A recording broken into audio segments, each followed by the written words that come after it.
প্রথম ভুল আমি দেখেছি সেখানে তো আবু সাইদের ছবি নাই।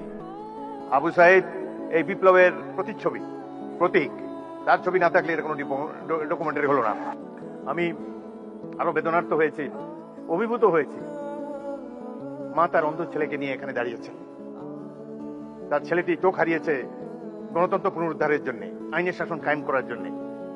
আজকে তারা আমাদের সামনে এসে দাঁড়িয়ে যদি মর্যাদাই না পান, তাদেরকে যদি আবারও ছোটখাটো চাওয়া পাওয়ার জন্য মন্ত্রীদের দ্বারা দ্বারে ঘুরতে হয়, সেটি জাতির জন্য লজ্জা। জুলাইয়ের যে ইতিহাস, গৌরবের ইতিহাস, পৃথিবীতে অনেক রাষ্ট্র আছে, তাদের এরকম নাগরিক নাই যে উদ্যত সঙ্গীনের সামনে দুহাত তুলি আবু সাইদের মতো দাঁড়াতে পারবে। কোন জাতি এত সাহসী?